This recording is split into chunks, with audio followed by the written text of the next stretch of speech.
If you do not want to be recorded, um, make sure you keep your camera off.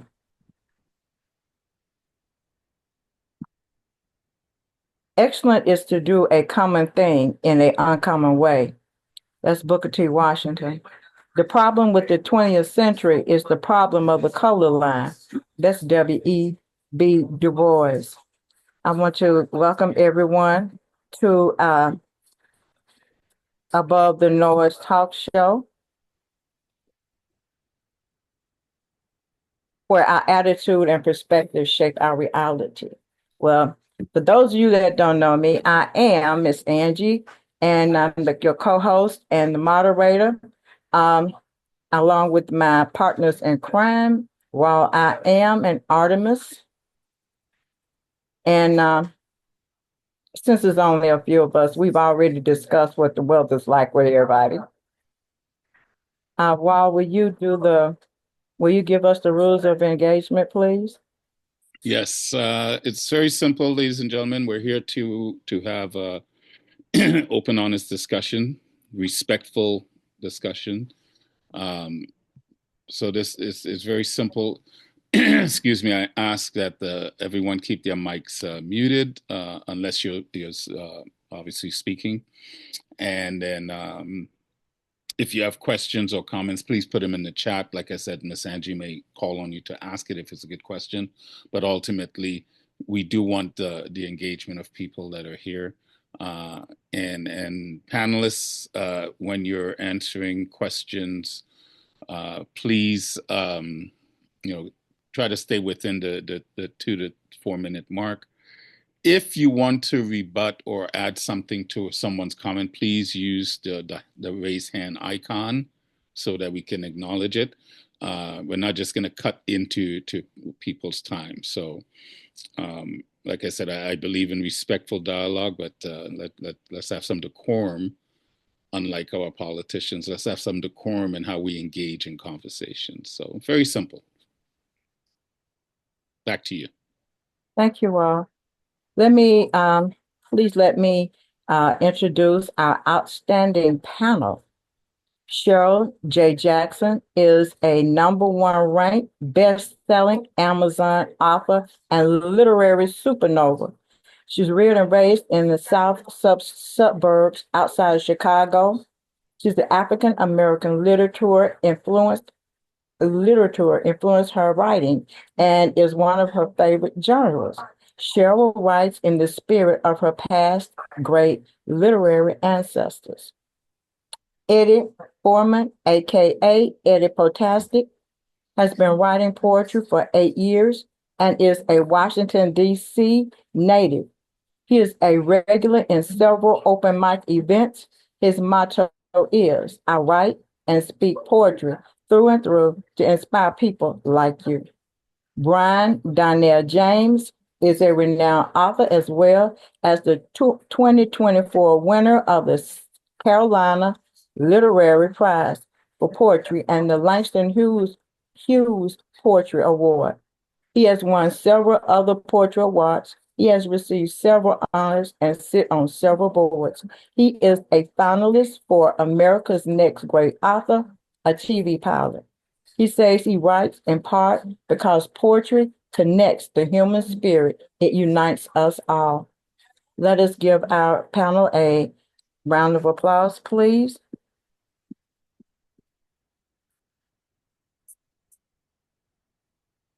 Well, will you please introduce our series? Yes. As I was mentioning before, this series, a 4-part series, Black Like Me, Life in the Diaspora. The first show, we back in October, we looked at Black consciousness and what that meant today. The second show, we looked at life after civil rights and the pros and cons of that. Tonight, we're here to discuss in this third installment.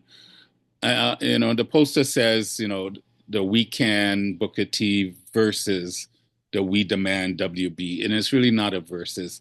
We're just here to look at the two mindsets that I believe that really shaped Black culture, black awareness, black consciousness, and just to see what impact that they had on the black community.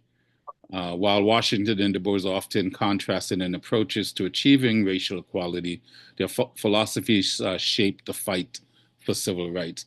And the more research I do, they were shaped by others. There were well-known civil rights that's been going on for a very long time. So that's the premise of why we're here tonight, to discuss how has their philosophies affected us as a people, and as a not just as a people, but as a nation, in regards to where we are today. Back to you. Thank you, Rawle. Okay, I'll give you a quick little synopsis of what their philosophies are. Booker Chyrel Washington's and Edward and William Edward Beauregard Du Bois were two influential African American leaders of the late 19th and early 20th centuries. They both sought to improve the lives of African Americans, but differed significantly in their philosophies and approach. These are their perspectives. Booker T. Washington's philosophy.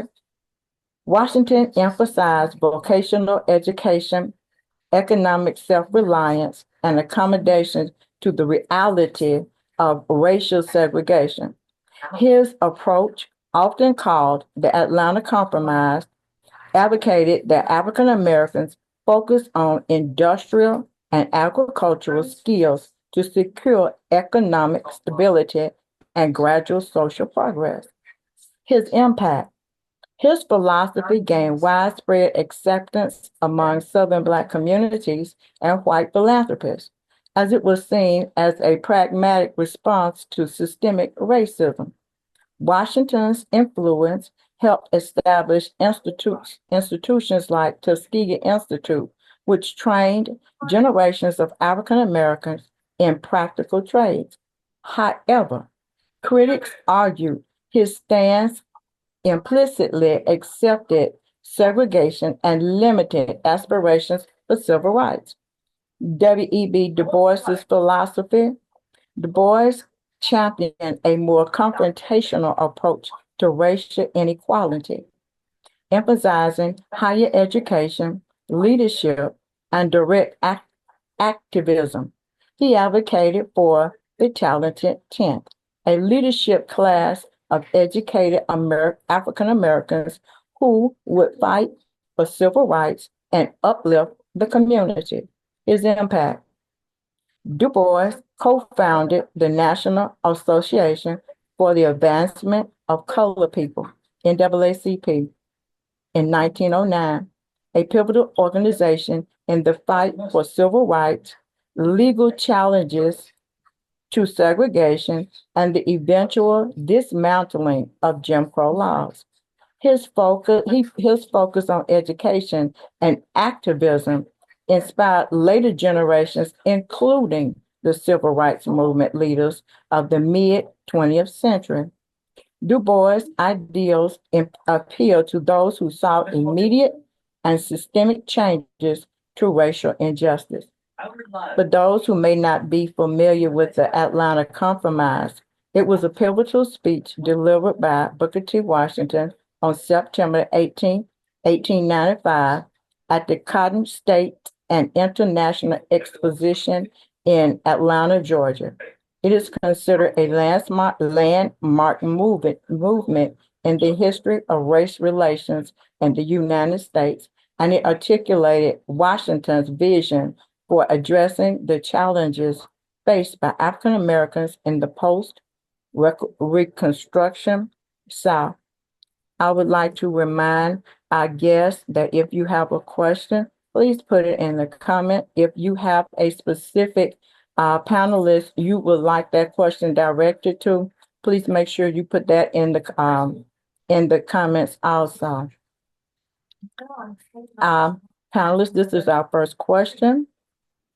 Do you think their legacies complemented or hindered the modern movements for social justice and racial equality?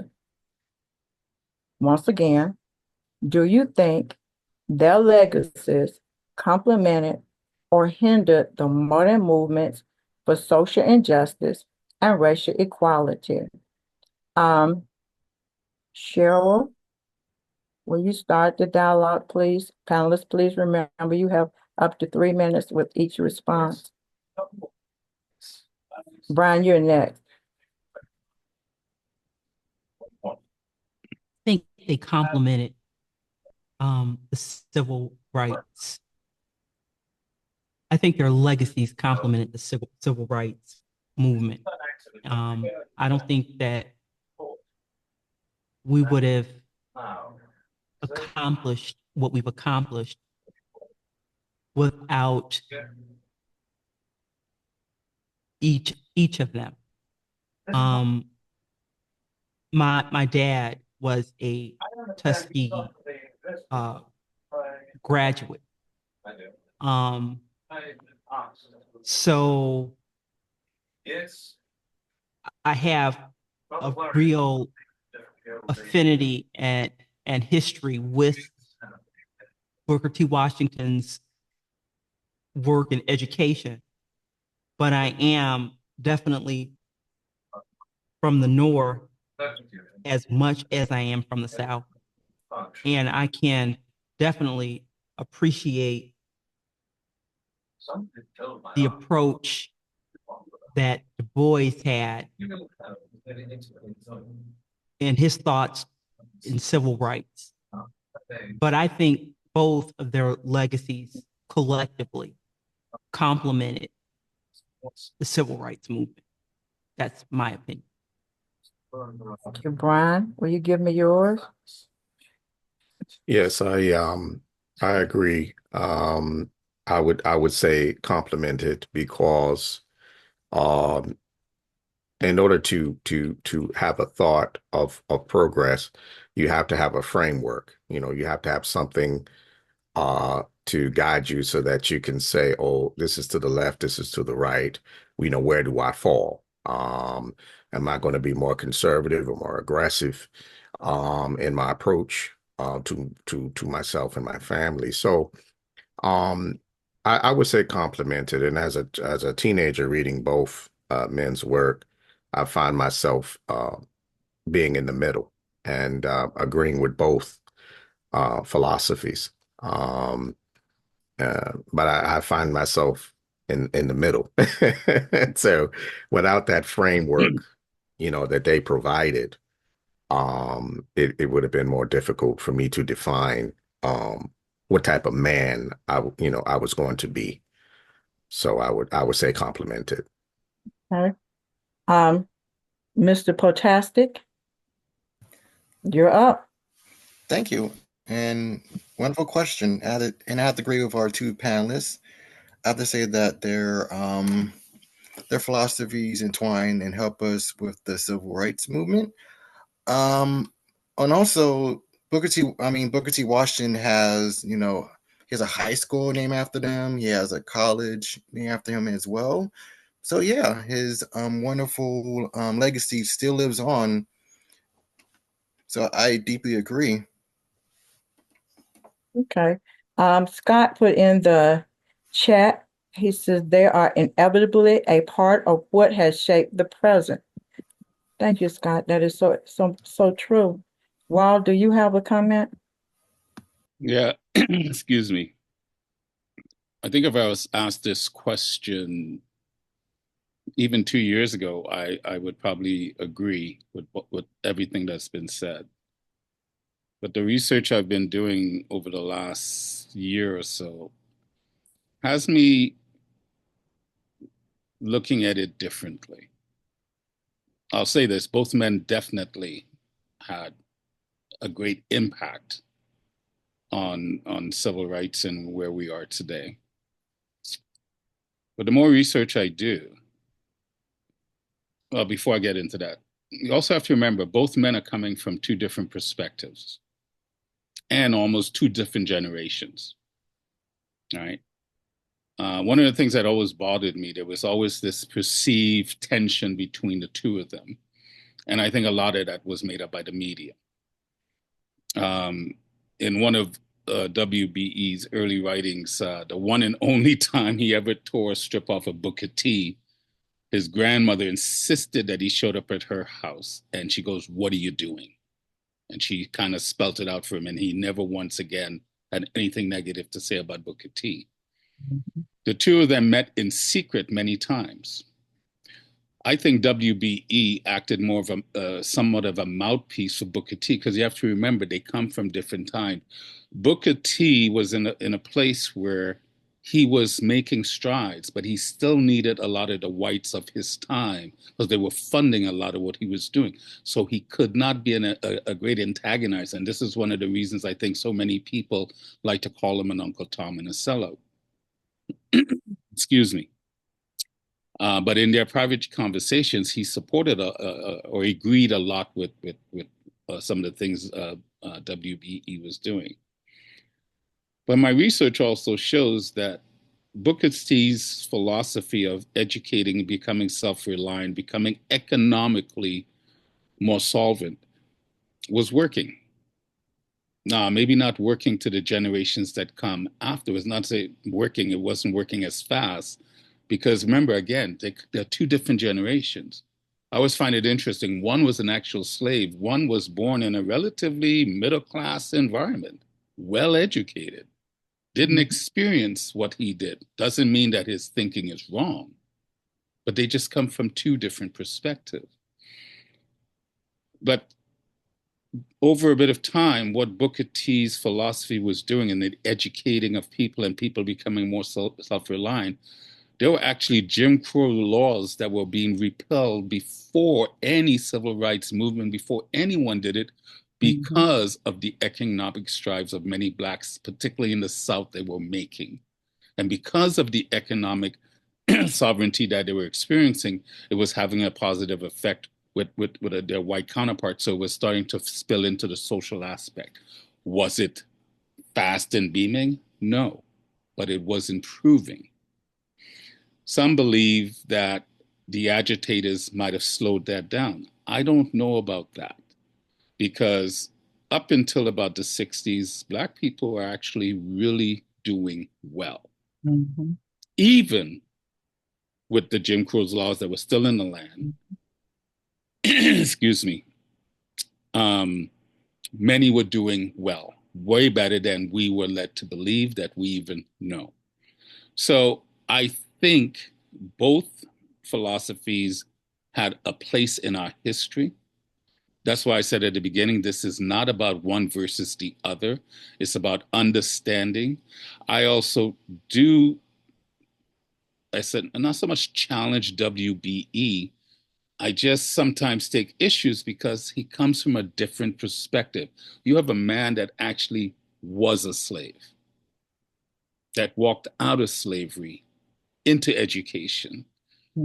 People always think that his value of education was more for the trades. No, he just wanted people to get good with their hands so they can make a living and do well, but to continue their education, where W.B.E. wanted everyone to be educated, but then you educated the top 1% or the top 10%, and that would then ripple out. I don't know if the proof's in the pudding yet, but we have kind of lived both of those philosophies. So I'll leave it at that for right now. Because Booker T. Washington needed the assistance of the philanthropist, he could not let it be verbally known that he was helping the civil rights movement, or so he was under the table giving them money, helping them. And a lot of people didn't know that, so they assumed that he was a sellout when he wasn't. If it wasn't for the philanthropist helping him, he could not have helped the movement.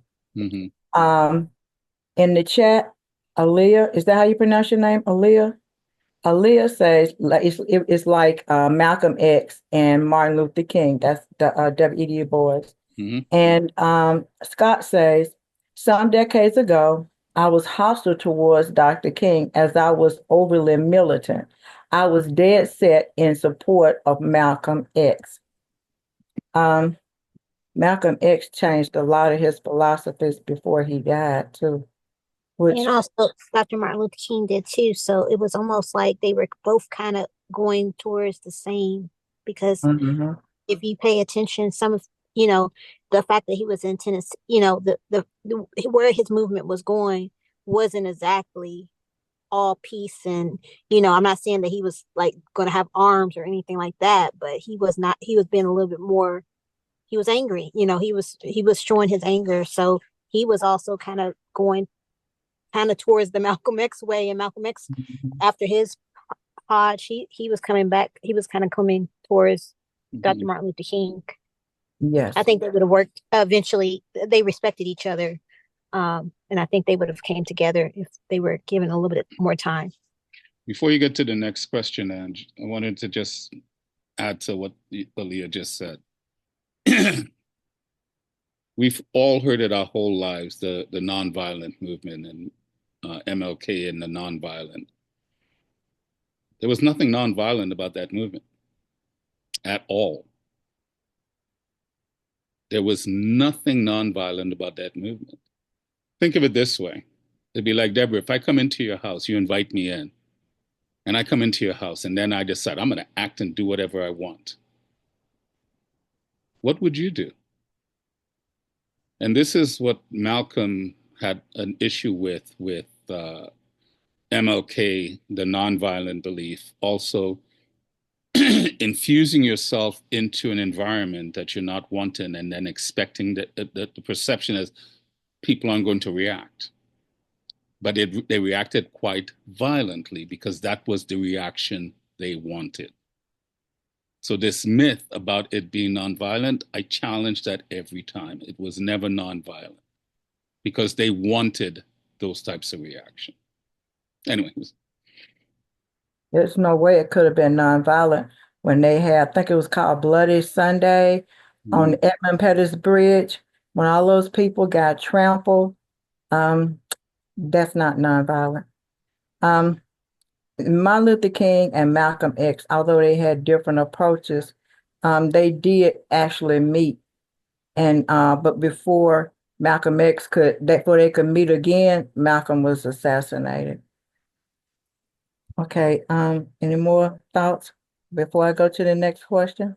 I don't know if Malcolm and Martin would have ever reconciled because this is something I think in the Black community we don't want to acknowledge or talk about. And it's funny how we're having this show and Trump signed an executive order to unseal, the files of JFK and Martin and whoever else, I can't remember, Robert Kennedy.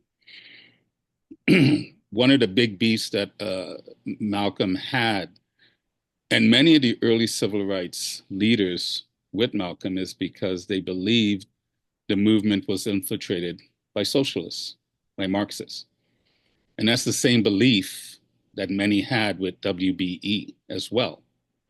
So that is something that many people don't want to talk about. You never heard about it really in the media.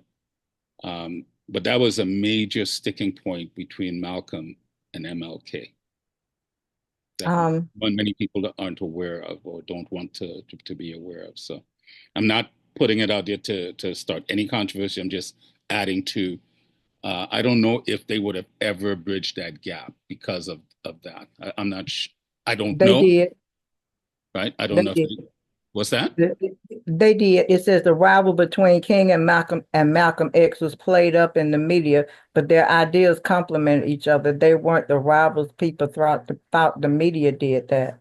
Yeah, I think the media spins that because when I listen to people that actually knew Dr. King and knew Malcolm, like, Robert Woodson, who's a civil rights leader that most people have no idea that exists, because he moved away from the civil rights as well. Maybe, I don't know. Anyway, I'm just, like I said, we don't know. We can't talk to them. They're not here. And we're just giving our opinions. So. Okay, in the chat, Deborah writes, The peaceful movement wasn't working. Violence was the response to a history of violence against a group of people. I think we may be on our own to history repeating itself.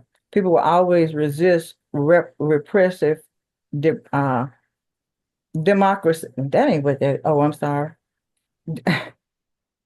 Discriminatory laws. I'm sorry. Mhm. Scott wrote, Marxism is not the only form of socialism, but the Marxists at wait a minute, move at like it acts like it is. Artemis. Artemis, unmute, please. That's too much to read. Unmute. Oh my gosh. My question, I was saying that my grandfather owned a grocery store and he owned his own home. He was driven. He came here with nothing, but he was driven to have something. So he pushed forward and he wanted his children to have more than he did. So he pushed them to achieve, and he made sure that my mother graduated from college. She graduated from Miles College. And she became an educator. My question is, would you say that the determination of the individual reflects whether the philosophy of Booker T was effective? It does. Good question. Good question. It does. Your question ties into what this is really about. Again, this is not about Booker T versus WBE, but there's a mindset. This is why I put in the flyer, Booker T, we can, WBE, we demand, right? And there's a mindset. And the reason why I purposely did that is because I think there's a mindset that Black America is missing. Well, not just Black America, even here in Canada, that's missing today. Because your example, Artemis, to me is an example of so many Blacks from those generations. The ones that came out of slavery, the ones that were closer to slavery, the ones that still had to feel the stings and the thorns of an oppressive system, yet they still had this mindset that we can, and they did in vast numbers, more than we realize. We love to talk about Black Wall Street. Black Wall Street is just one example of thousands of towns that littered across this country. So that's a really good example, because that's really what, when bringing forth into today's where Black culture is, where are we with the mindset? Because that's what to me, the biggest difference I see, there's a mindset of wanting stuff as opposed to earning stuff. And I think that's what's eroding away at Black culture. That's what's eroding away at Black people. We have lost something. And obviously I'm speaking in generality terms. So. We've lost that desire to work for what we want. So we've just gotten to a point where we're taking what we want, and you're waiting. Let other people go and work, and then they come and just take it. So that's where we are today. Now, is it really that way? Or is that how it's being spun? Because, again, I can only speak from my personal experience here in Canada. And as much as we like to think the two countries are different, we're really not that different. The majority of Black people in this country live in the middle class and above. The majority of Black people in this country are well educated and highly employed, or own their own companies. Not just struggling, not just getting by, right? So I just find it interesting. Where are we? Because we come from these two great thinkers. And they weren't just thinkers, they did. To the best of from what I can tell, they didn't just talk it, they walked it. Whether you agree with them or not, they did their best to try to bring forth a message that uplifted people. They did their best to uplift people, whether you agree with it or not. So again, that's why I don't want to pit the two, because media and people have done that for too many years. Too many years, but we don't need to do that. So, all right. Okay, let's go to the next question. We've almost already answered that question too. It says, which philosophy has a greater impact on the Black community today? Which philosophy has a greater impact on the Black community today? Brian, will you go first? Cheryl, you're next. I think there's no direct answer for that. That that question, to answer it's really multi-layered, and we are diverse. We're not single-minded in terms of deciding that there's only one way. There's many different ways that people address social ills. So I don't think there's a direct, from my perspective, a direct answer, for that. As I say, I really think that majority of us find ourselves in the middle, or maybe leaning one way or another slightly. I guess that's how I would answer that question. Cheryl? Thank you, Brian. I wholeheartedly agree with Brian, because sometimes I think I'm more one than the other, and then I veer back mid-center, unable to choose one side over the other. I think that's how most of us are, right down the middle, because I see the necessity of both philosophies.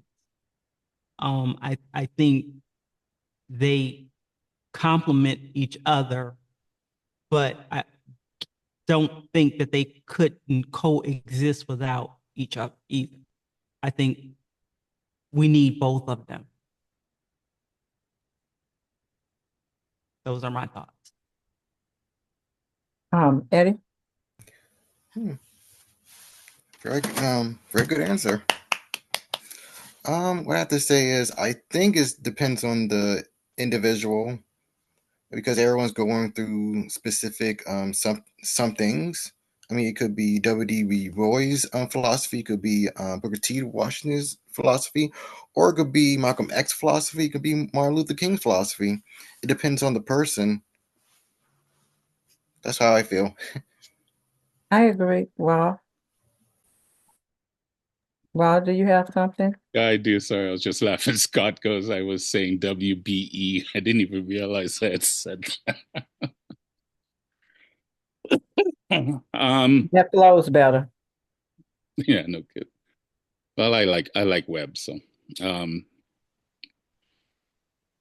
Brian was saying something earlier, I think even before we started talking, when you're talking left and right, you got to have a starting point or a focus point so you can understand the various axes and so forth. And I'm from the school of Thomas Sowell. I don't know how many of you are familiar with Thomas Sowell. He was an economist, gentleman from that was born in Jim Crow in the South and raised in Harlem, and went to Harvard and got his PhD in economics at the University of Chicago, and blah blah blah. Did some amazing things. Still with us, but I don't know how much longer, because I think he's going to be 95 this year. But in his book, Black Rednecks and White Liberals, he talked about this. He talked about, from the end of slavery during even Reconstruction, looking at data. And he will always tell you, data is not the absolute right. It's also not the absolute wrong. But if you're looking to improve things, you got to have a starting point. You got to have a starting point to understand what you need to improve and where you need to go to. And his data shows that Black people were more employed, more educated, were more married, raising kids, all these things, right up until 1950 or 1950 or 1960. So basically 100 years from slavery. Youth unemployment within Blacks were very low at the time, which I found very interesting. The illegitimate rate was like at 25% within the Black community. I think it was like 22% within the white community. So basically, 3 out of 4 households was married and raising kids, and the traditional, what we understand to be the traditional ways. And that drastically changed after civil rights and the Voting Act and all the other Great Society acts that came out of the 60s. And yet the battle cry from the 70s on, it's because of slavery and because of the effects of slavery. And that's why when I was putting this together, for me, it's about mindset, because those that were truly affected, not to say generations to come weren't, but the ones that were truly affected by the atrocities of slavery, and then not just slavery, after slavery, Reconstruction, was not easy. There was not a lot of opportunities. I remember there were a lot of slave masters would have released their slaves a lot sooner, but where are they going to go, right? You also have to take into context the time that we're talking about. But anyway, there was a vast decline or increase in that data, where today the illegitimate rate within the Black community is up to like 75%. It's gotten higher. It's like 69 in the white and Latino. So what happened? Why is it after civil rights these things started to decline when before they were trending up?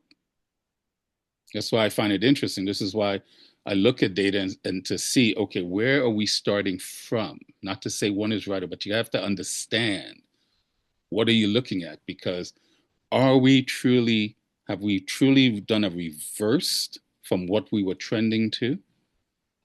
Or have we done a reverse because we keep holding on to a narrative that does not work or is not true anymore?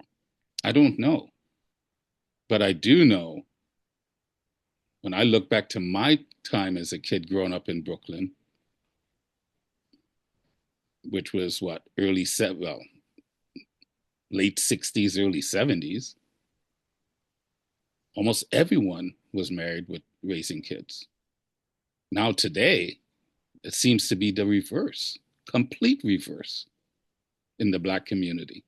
Not saying it doesn't affect other communities, but since we're talking about Black, what happened? Right? We didn't abort our children the way we do today. What happened? So what changed? Because we got all these rights. It's now kind of, people are losing their mind about Trump reversing affirmative action. I go, he did not reverse affirmative action. What he reversed was the 65 executive order that attached affirmative action to anyone that wanted to do federal contracts with the government. You had to have affirmative action measures in your organization. He's now taking that away because he wants to go back to a merit-based system. But everyone is kind of losing their mind. Civil rights and all this is going away. So to me, that's a perfect example of how are we that misinformed, because what happened to us? Why were we trending up in all the matrix that matter previous to civil rights? You would think after civil rights, we would continue to trek forward, where we actually wouldn't have to do this show. And yet, that's not the case. So I'm just trying to find out what's going on with us. Is it that we're really on a decline, or are we doing better than we even want to admit? So this is why I look at data. This is why I look at people that are well researched to see what's going on, because I'm not just going to just believe willy-nilly, right? Because When I look at my inner circle and I look at even the circle just outside of that, man, the Black people in my circle are doing some amazing things. Even the ones that I don't know, even back in my corporate days, when I think of the Black people, they were doing some amazing things. I was always told you'll never see a Black executive. I reported to a Black executive. So my thing is, what happened? Are we really on a decline, or are we holding on to old perceptions that no longer serve us? So I know it's a bit of a long-winded, but that's the news, weather, and sports. Okay, I got over in the chat. Deborah, you want to tell what you said? You wrote a book over here.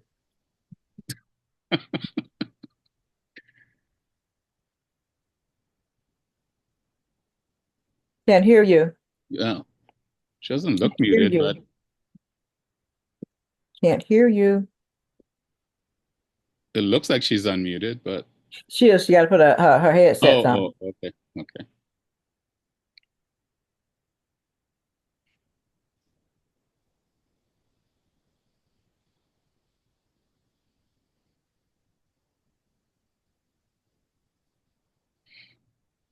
This is where it'd be great if we had some music. You okay, Deborah? No, still not. Okay, I'll read your dissertation, okay? It says, I don't think blacks are not understanding the assignment. I think the struggle is real and blacks are working harder and fighting just as hard as they always have. The battle lines are drawn. The successes are incredible despite the hate. Despite the hate, exclusion, and that was what has sparked this wave of the conservative right to put here Nazi leaders in position of power to undo all of the years of progress made. Scott says a majority of conservatives aren't like that. Artemis says, another dissertation, I think today we see people leaning toward what can you do for me more to what I can do for myself. You don't see anyone turning down a stimulus check or a food stamp. So to a degree, people of all colors are willing to take what is offered to them if the opportunity presents itself. Scott says, Artemis, yes, insightful.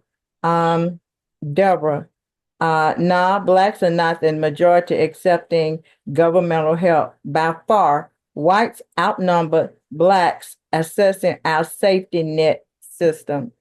Scott, furthermore, they might have been attacked by their neighbors. No good deed goes unpunished. Eddie. Also, I think some African Americans want to do but don't know how, or some want to do it but they want it the easy way easy as possible, or traumatized from a history of segregation. Scott, Ed, I believe that it reaches beyond the Black community, frighteningly. Oh, sorry, Scott. That was a response to what something Rawle said. Okay. Can I ask, when we talk Black people, which Black people are we talking about? Because we lump everything in to one pot and act like it's equal. So when we talk about Black people struggling, who are we talking about? Are we talking about those in the hood? Because the majority of Black people, even in America, are doing well. The majority of Black people in America are doing well. So who are we speaking of? when we speak this way. Because when you lump everything into one pot, that's a very dangerous thing. I'm a Black man that's in his 64th rotation around the sun that has been fortunate enough to live in Canada and the US. And racism has yet stopped me from doing anything. This is why I think racism is now a myth. Does prejudice and bias exist? Definitely. You will never get rid of that. That's part of the human condition. But ask yourself, what we're being told today is racism. How has it stopped you from achieving anything? Forget the movie stars and the athletes. Can you name 2 business people that are doing well in corporate America? Doctors, lawyers, people that own their own businesses. So when we speak, Black people, who are we speaking of? Because we keep lumping it and make it sound like all Black people are oppressed, all Black people are struggling. And that is a lie. That's a blatant lie, number one. I find that interesting, and not at anyone here, but I almost take that as an insult to Black people, especially the ones that are doing well. But I also find it interesting, the ones that are doing well are acting like they're oppressed. I can't remember the minister, but he said, Black people are looking for a key to the door that's wide open. So when we're speaking about Black people, who are we speaking of? Brian has his hand up. Brian, I'm mute. With respect, I disagree with the notion that there's no racism. I think it blocks us in ways that is visible, and certain things that we, behind closed doors that are unforeseen in terms of banks not providing loans,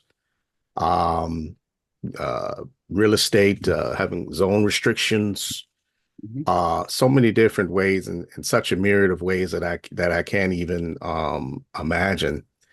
And I watched Elon Musk the other day say something very interesting, and that seems to be the narrative amongst some of my white brothers and sisters that I truly care for, that are really special people in my life. He said something about how we should just forget about the past. Let's just forget about the past, and that we should just move forward like this, like you could snap your fingers.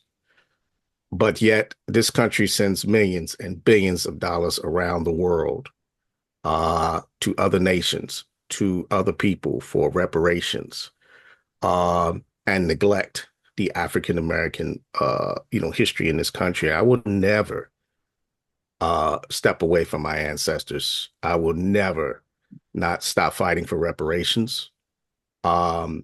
It comes to a point with me, like as a man, I have to stand. I cannot say, "Oh, I'm just going to forget about it." And it's so convenient when they do that.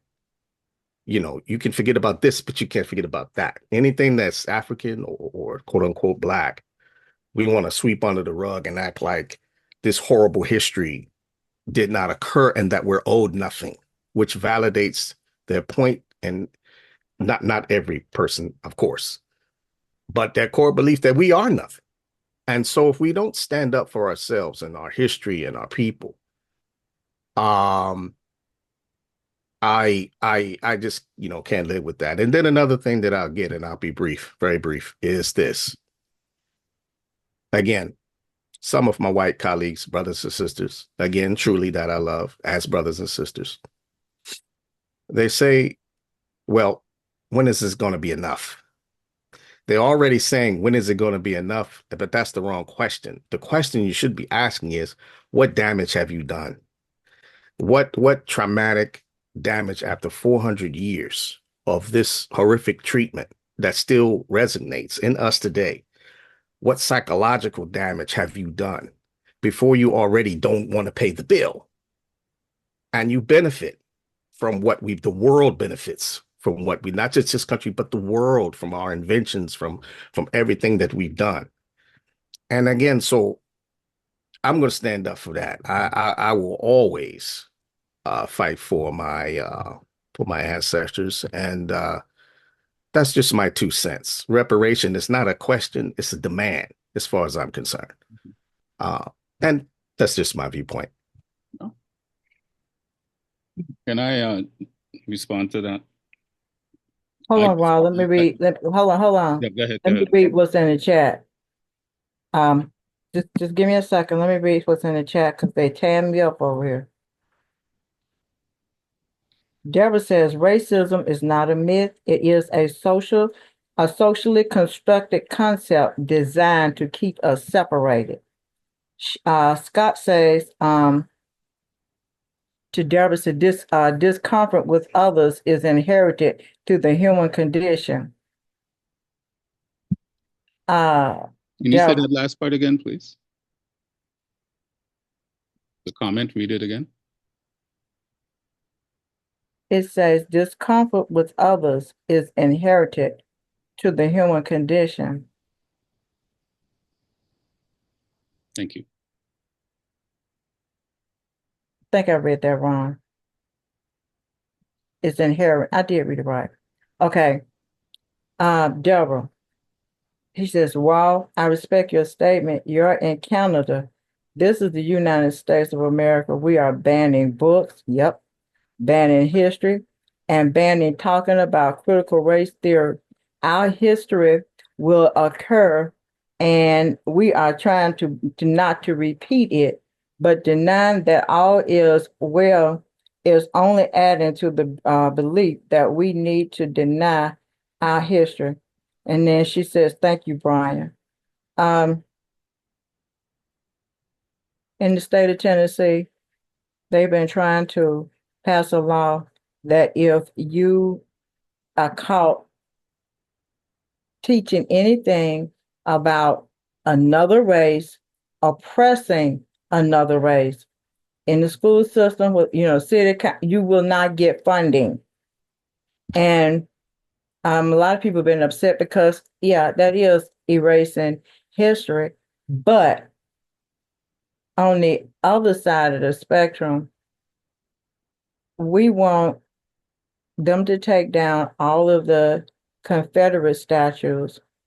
But if they want to take down a statue of Martin Luther King, we're upset. Both of them are history. They may not be good, but Confederate belongs to the South. Martin Luther King belongs to the South because that's what most of the fighting was in the South. You cannot erase history. It happened. You can't take it back. You can't change it.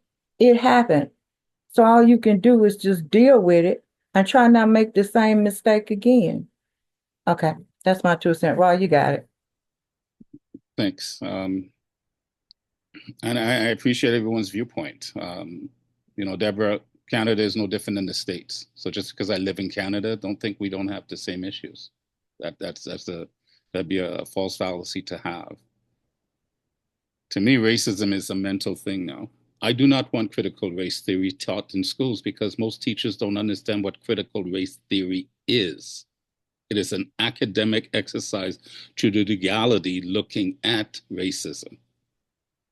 Critical race theory now is used to promote racism because the new niggers are white people. Yeah, I said it. We are watching racism being practiced and being okay with it. But critical race theory in and of itself is not the problem. No, it's not a course in high school. It's not a course in middle school. It's not a course in elementary school. It is an upper college collegiate course related to the law, the study and application of the law. That's the law. That's exactly that what is. That is where its origins are. Yeah. So all of this stuff that is being pushed, the woke and the critical race theory, these are buzzwords, and they really don't have an accurate depiction, and it's really a practice of, it's a racist kind of practice, because the purpose of it is to other a certain group of people. And that's the whole purpose of this. And that's all I'm going to say about that. Well, I wish it actually stayed in academia, because what's spilled into everyday society is not what we both understand it to be. So and you're not going to find a necessary curriculum that says critical race theory, but you have people that are trying to teach something that they don't fully understand, number one. Number two, media takes things, man, and they spin it in a way and people just gobble it up. But this isn't about critical race theory, because Brian had made a thing, he'll always stand up for his ancestors, and I applaud that. But which ancestors? Because the ancestors that I look at, the ones that walked with Booker T, didn't have this kind of mindset. And they faced it harsh. They faced it harsh, and yet they persevered. Not just persevered, did very well. No, I'm generalizing, of course. So I just find that interesting. Redlining was a thing, definitely was a thing. I don't know if any of you know redlining, but you should Google it, because they would rezone certain neighborhoods, and so Black people couldn't get loans. But yet no one ever talks about, within blank banks, they turned down more Black applicants than white banks. So is it racism then? Or is it just good business sense? Which is it? I'm not saying one is right or wrong. For me, I try to look at the full picture before I make any judgment. Because my father used to always say, the only color that matters on this planet is green. Yeah, exactly, Brian, the green. He used to always say that. That's the only color that matters. He goes, even the racists will do business with you if they can make money with you. So I don't know.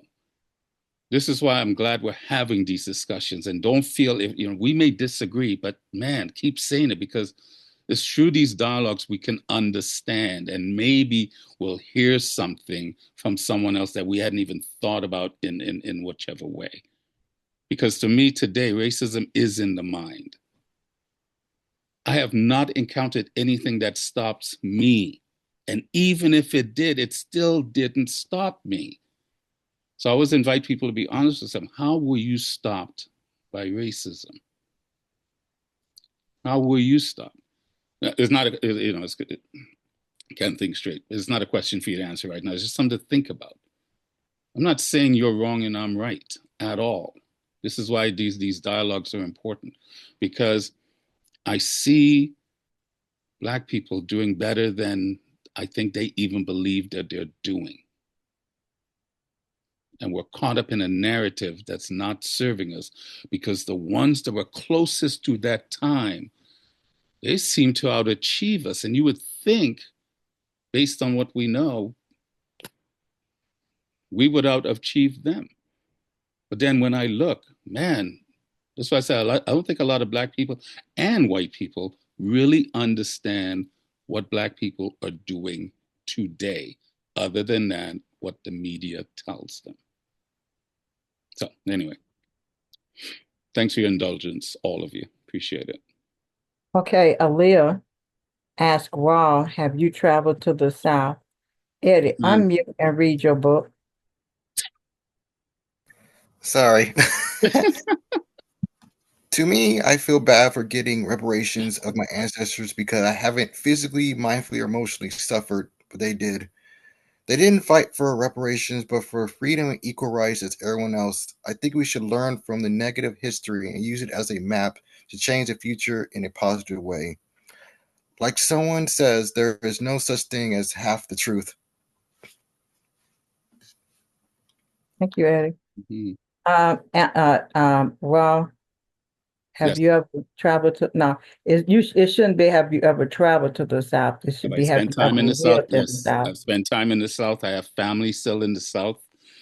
I have my nephew that lives in Atlanta, but he bounces all over basically the southeast, the south, yeah, I guess the southeast from Georgia all the way up to Maryland. I guess Maryland is not technically the South, but so yeah, I have people in the South. I've lived in the South, not lived, but I spent a time in particularly from my corporate days, having to go to Atlanta quite a bit. So um, yeah, I have. Living and being raised in Birmingham, Alabama, Mhm. I can say, yeah, things happen. A lot of things happen, but I can also say the media played up a whole bunch of stuff and made it worse than it really was. So yeah, things happen, but it didn't happen quite like the media played it up. They were looking for ratings, and in so many instances, they incited riots just by the words that they used just to get ratings. And I feel like that caused a lot of us to be misinformed. Um, The propaganda has been with us for a while. You know, when you ask people about civil rights, how many of you, when you hear civil rights, you see water cannons and German shepherds and black people being beaten with batons and this sort of, and not that those things didn't happen, but to Miss Angie's point, the media played it up. It was worse than it was. Number one. Number two, to be honest with you, I'd rather deal with the racism if it does exist in the South than the North. In the North, they like to act like it isn't, but that's not true. Also, Thomas Sowell talked about that. He goes, I found it. He goes, he found it more racist in Harlem than he did when he was in North Carolina. So anyway, um, Brian has his hand up, and hold on, Brian, have a second. Eddie says, a wise man said, whoever controls the media controls the world. Amen. Brian, you got the floor. I think that that I appreciate the young man, saying, his opinion. I think, I'm almost 60 years old. And I think that we were taught a little bit differently than maybe what they're teaching. They softened it a little bit, mm-hmm. Of what they're teaching young people today in schools. But also you have to have a thirst. And I have a thirst for my past. I could tell you who were slaves in my family. I can trace my DNA all the way back to the base of the pyramids with the Nubians and other Kemetic people. And actually, I'm like a couple 100,000 people. I'm a descendant of Ramses III. I for multiple DNA sources. You have to have a thirst for it. And then secondly, when you look at, again, how many millions and billions of dollars that go to uh, countries and other people who have claimed reparations, of course, the Native Americans, Chinese, and even recently the Ukrainians and all of these other people and groups. And I'm not saying that we should not help, but you never hear them say, "Oh, we should forget about it and let's just move forward." No, they take that money because, and they were not, well, not to separate tragedies, because I would never do that. But 400 years, brother, we are in need of reparations. We need uh, this, if only for validation as human beings, that we will not stand for this and it will not be, wiped over. Yeah. And basically, that's just my 2 cents. I mean, I even saw the other day, I have a very strong military family. Mm-hmm. And one of my relatives was fighting in Afghanistan. One of my daughter-in-laws is from Afghanistan. And so the very people that they were fighting, they are now given millions of dollars every 10 days. I think the Taliban gets like 30, $40 million. So you mean to tell me that the people that we fought, and let's face it, the Ukrainians was part of the Soviet Union. So we fought them too at one point in time. Mm-hmm. that we should turn around and give them monies, but we should neglect the people who built our country. Not alone, but I mean, come on, let's face it, 400 years of free labor, that we should not acknowledge that. I just don't agree with that. But then again, maybe I say I'm an older man, so maybe that's when my opinions are influenced. I think the biggest problem, Brian, happened was when Andrew Jackson got elected, because we started to get our 40 acres and a mule, and then he repealed it. Yes. Right. Yes. So if maybe that had gone through the way it was supposed to, I don't know. But I hear what you're saying. Man. It's not that I can't hear it. I hear it because I've had that feeling at times. Why is it that, when others open their mouth, or the squeaky wheel of others gets the oil, and then when we do it, it seems to kind of gets blown over. I get it. So. Oh, and then one more point. I'm sorry. Dear sister was saying that about the Confederate statues and things. She is correct. It is a part of American history, and if we bury everything, then we might be doomed to repeat it. However, the only issue I have with that, being in Virginia and seeing Confederate flags in my wife's place of birth down in Danville, and even down in Fredericksburg and around this area, is that we should not be celebrating traitors. They actually fought against the United States of America, keyword united. They fought against it. They are traitors.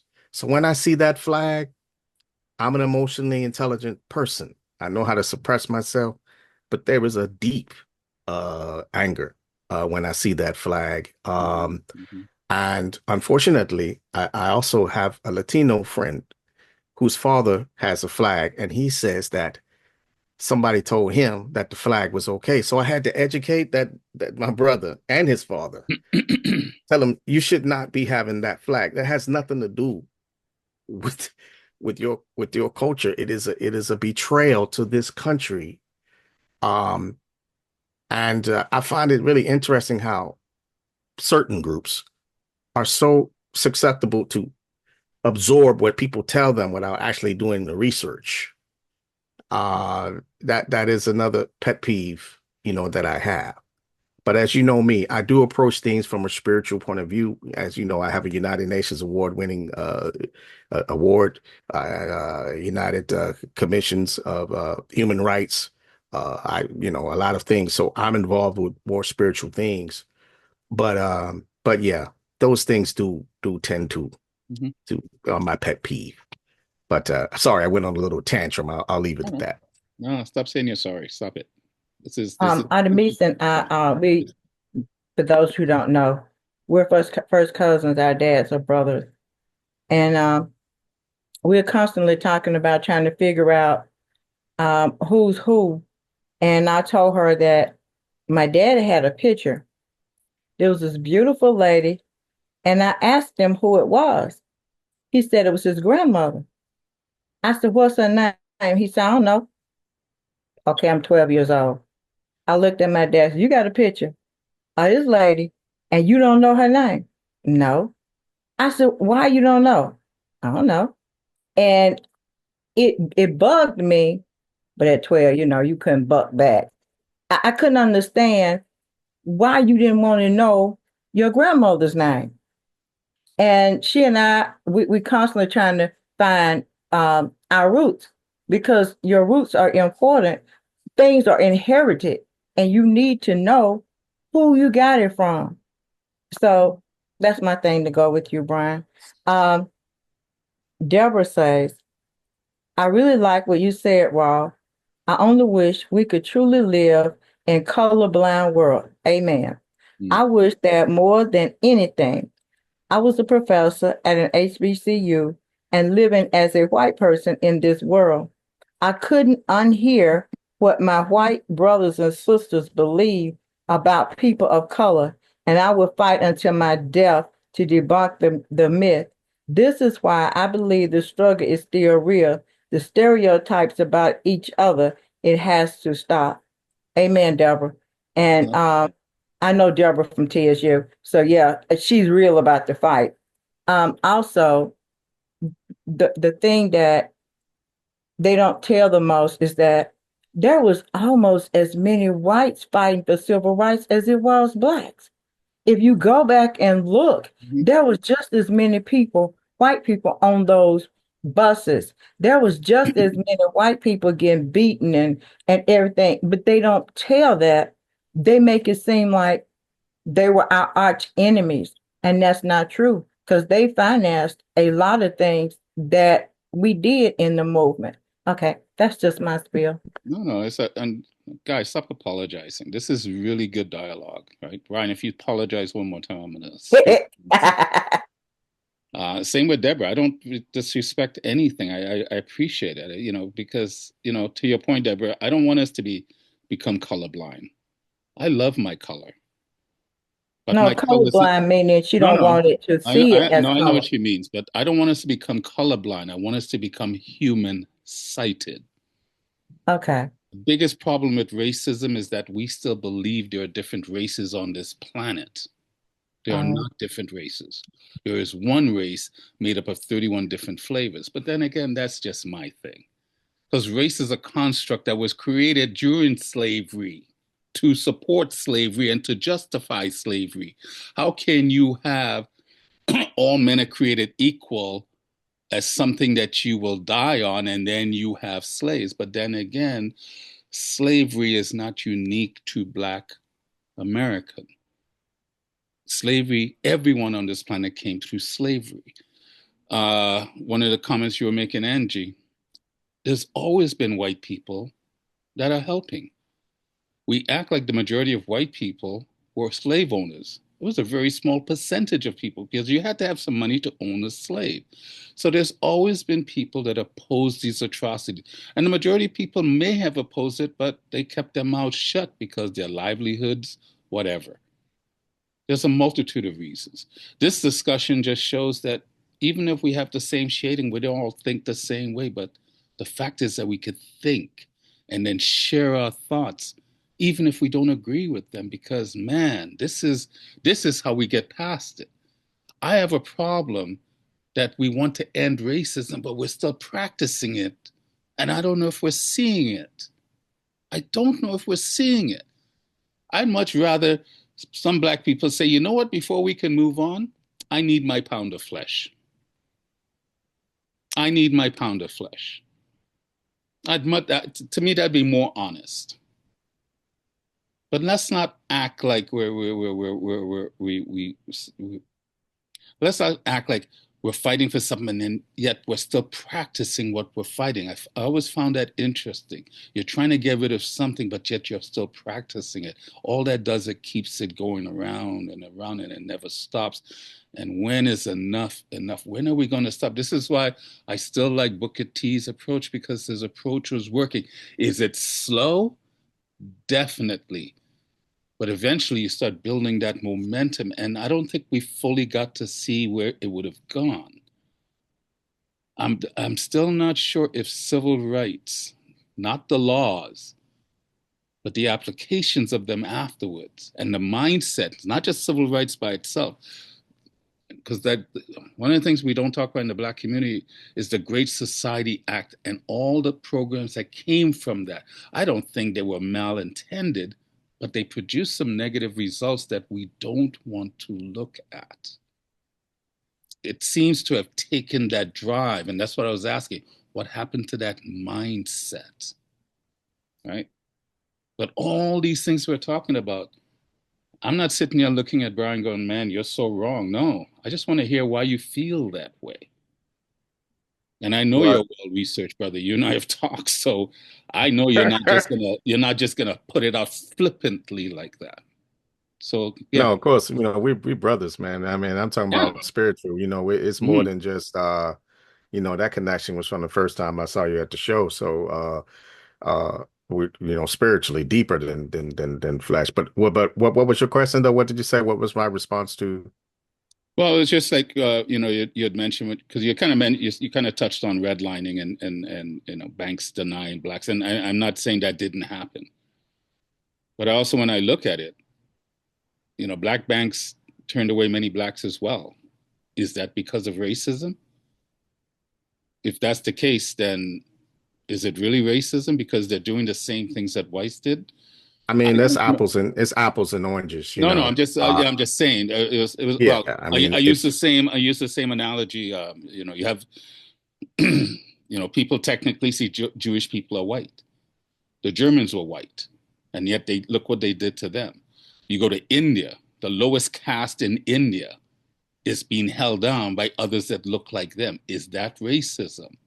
Or does racism only apply when what we call another race doing it to someone else? well, that's classism right there. And I That's what think this is all about. Yeah. that's and in many ways, classism trumps racism. And I want you to listen to what I just said, the clever wordplay. Mhm.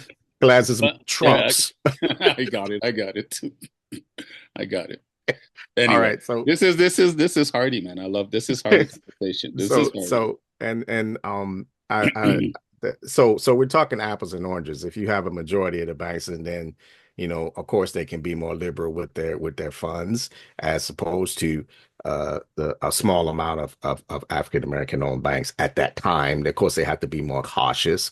That didn't mean that they didn't give loans to African Americans, but of course they want to be more frugal. And another thing that someone said about I think it was you, Brother Rawle, when you said that there were very few, slaves were expensive. And that's another narrative that I find that's interesting because, yes, not all white people had money. I mean, that's, we have to understand that the Southern planters, the ones who were in charge, had a bulk of that, but there were a lot of, poorer white people at that time. So no, everybody didn't own, slaves. But when you cross that line between racism and classism, it's interesting how people in rural areas that do not have a lot of money want to align themselves with those who do and say he's fighting for us. But that higher class doesn't give a damn about you, and I'm speaking of white people. That higher class, that's classism. They don't care about your interests, and you're voting against your own best interest, and in my opinion. These are billionaires. You are not. So it's funny how people want to align themselves, and everybody has the right to vote however they want to. But and now the racists come in, they align themselves with what somebody's saying, and they vote against their own self-interest. And then when things that are happening right now, all of a sudden they're surprised. Right. But you knew what was going to happen, But I'm getting political, so this is not a show for that. That's why I won't apologize, but I always find it interesting. Everyone's looking after their own interests, but then when people do it, we have a problem with it. Yet you should be looking after your own interests. And this is why countries sometimes go to war, because everyone's looking after their interests, and the interests are going to collide. No, I didn't say slaves were expensive. I just said, but majority of white people back then were dirt poor like everyone else. I agree, and those people who fought the wars, although of course there were some that are celebrated. I live in Bull Run, right? In first battle, well, not the first battle, but maybe the second battle hit right here, where I am, and so I'm very versed in the history of the Civil War, and the majority of the people who died were poor whites. Yeah. They were not, the plantation owners sent their kids to college, So again, this trumps. So nothing has really changed. This situation, but you want to align yourself, and so they don't get the line between racism and classism. And that's a bigger battle, I think, worldwide, is the have and the have-nots, Yeah. Definitely. So, Definitely. But yeah, Definitely. that's my 2 cents. No, good 2 cents. Good 2 cents. But they don't. What history very rarely writes is that you had a lot of blacks blacks, mulattoes, whatever you want to call them. They had slaves also. the very first set of slaves came in 16 something. That was a black man. He went to court to get the right to own another human being, but they don't tell that. So it's just as equal. You can't be mad at the white person for having slaves without being mad at the black person for having slaves. Okay, Brian, I know you're finna beat me up. Again, we're talking apples and oranges, in my opinion. Of course, owning a human being, no matter at one point in history it is, you know it's wrong. Yeah. I don't give a damn how you know, financially, advantageous it is for you. You know in your heart is wrong, right? Yeah.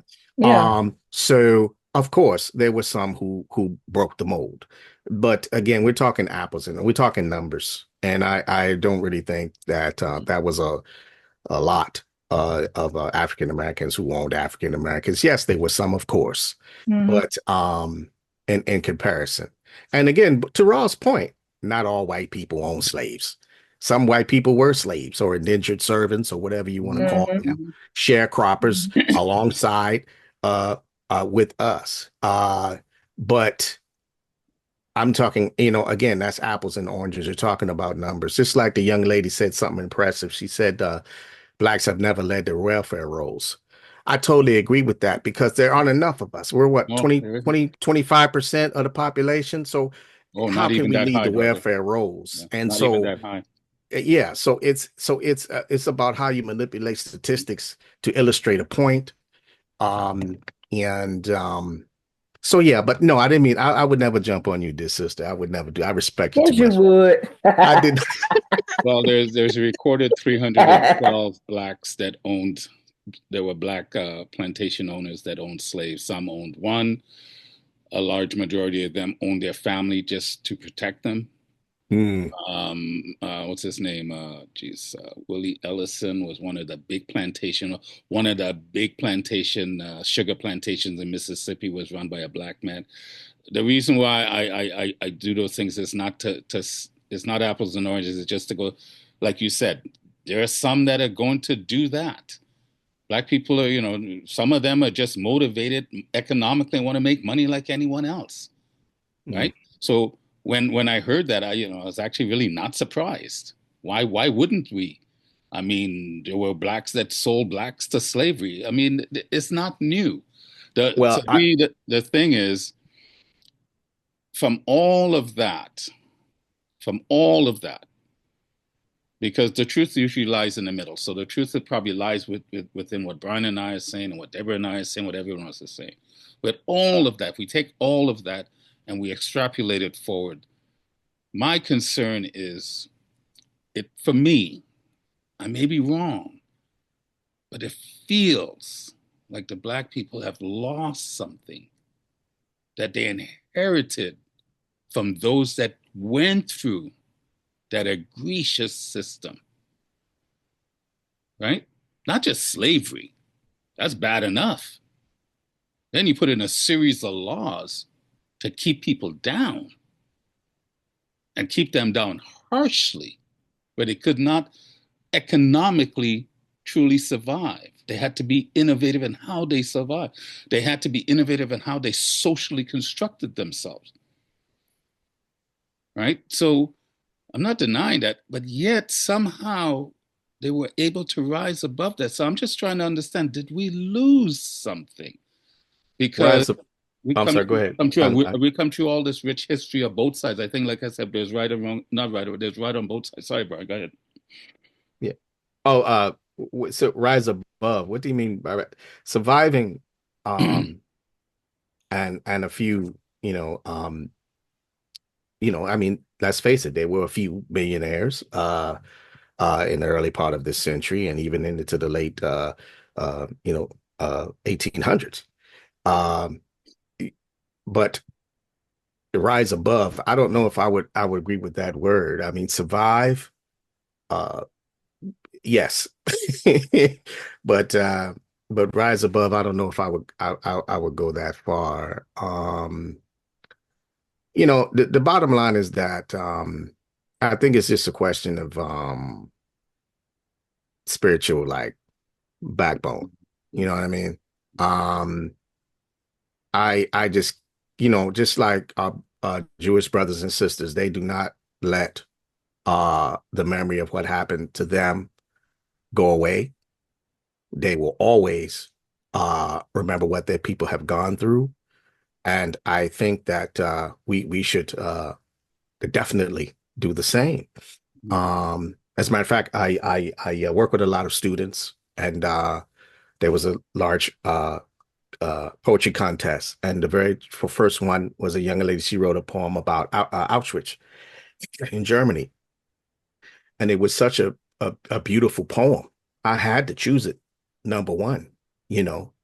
Uh, and so, like I say, if other people can carry their the pride of who they are, why should we just, you know, no, I just can't. You know what I'm saying? Mm-hmm. I just can't let that go away. I No, won't. I get that. And, from a spiritual matter or spiritual lens, I don't ever want us to forget our history. It's like my past. I will never forget about being sexually abused or witnessing my own mother's abuse and all that stuff. You can't. What I've done is let go the suffering, the trauma to those experiences to where it doesn't hinder me anymore. It had me stuck in victimhood for a very long time until I dealt with myself, like you and I've kind of talked about this, Brian, until I really stepped inside and got right with myself spiritually, right? I would have continued doing what I was doing, always looking to blame someone. It was always somebody else's fault, never wanting to be accountable for the things that I did. So I don't want us to forget our history at all, period. I want us to talk about it. I just want us to let go the suffering that's attached to it, because I don't know what it's doing for us. And again, we're just speaking kind of collectively, because not Yeah. and this is why I said the danger earlier when we talk about Black people who we're talking about.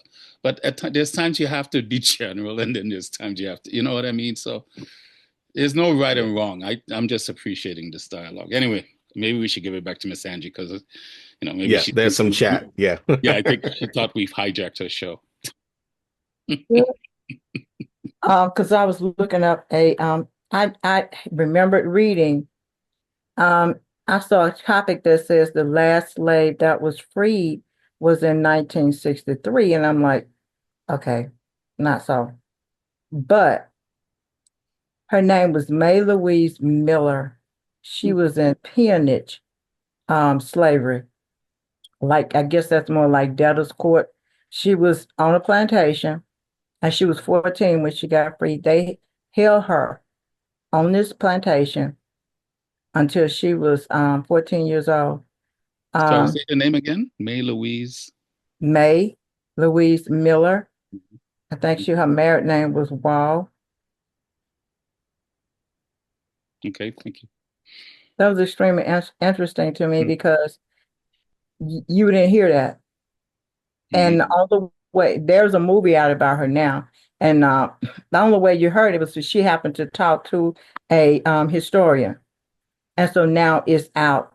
So I just thought that was something we could look up and learn more about, because I'm sure there are more stories like that out there. This is why I hope Tyler Perry does more movies like 8666. Tuskegee Airmen came out, I don't know, what was it, in the 90s, I think, late 90s or something like that. We have such a rich history that we just don't know of things that we've achieved, or maybe very few of us know. They don't talk about it. They don't talk about it. It wasn't until I think we need to unleash some of this history, whether it was whited out or maybe whether it was purposely kept off the ride. I don't know, but all I know is we have a rich, rich history, and it's not just going to benefit Black people, it's going to benefit everyone, white people too, because I don't think white people even know half the things that we've done as well.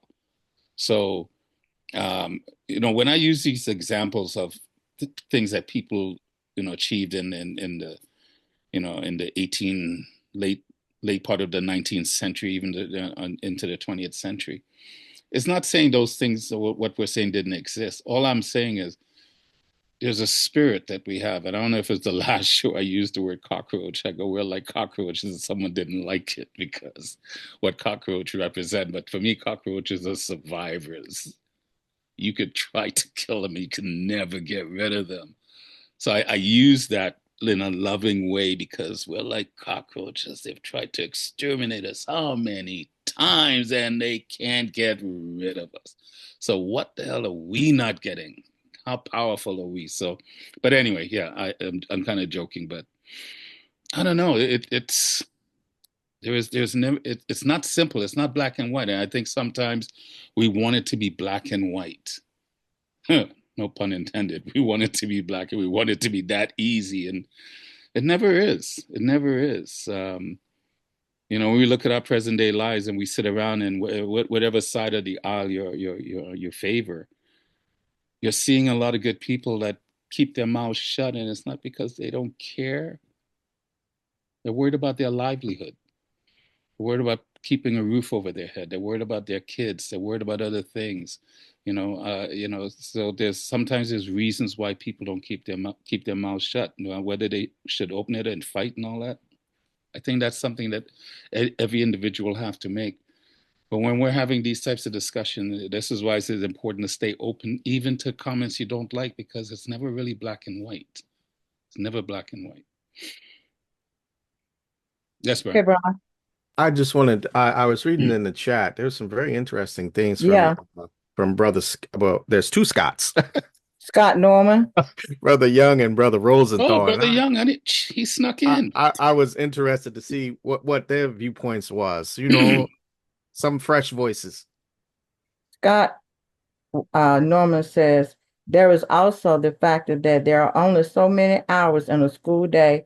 Literacy is getting worse and worse. Yes, sir, it is. I got grandkids in school. They don't even teach them how to write cursive anymore and nor how to write a letter. Deborah says, I really like what you said, Rawle. Okay, no, I've already read that one. Mhm.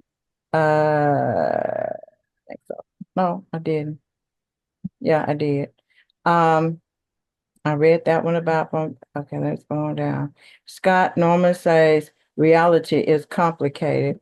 Deborah says, I love the classism trumps racism every time. She says she likes that remark. Put it on a t-shirt. Miss says, there are Native Americans who own Black slaves. Yeah, we were passed around like men in the pen. I'm sorry, maybe that was not a good analogy. Yeah, it wasn't. I'm sorry. It's okay. It's funny though. Even the Mexicans had slaves. And that's that, and I didn't know that until I happened to see a commercial, and it was something about Mexico, and I saw this little black boy, and I'm like, where he come from? So I went and looked up, and I found there were actually Blacks in Mexico, and it wasn't until I actually saw, and we thought he was just black like us, and he was in a Mexican restaurant. I'm like, oh, they let him slip in. This is a Mexican restaurant. Ain't nothing in there but Mexicans, until he went to speaking. And all of us just sat there. We couldn't even give our order because we thought he was black. He wasn't.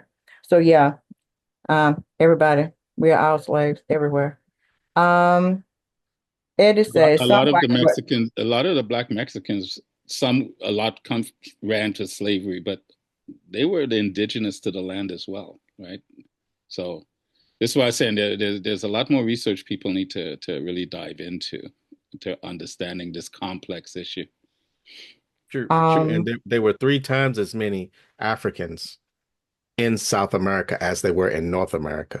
You see, so African blood is throughout the Latino world, whether they acknowledge it or not.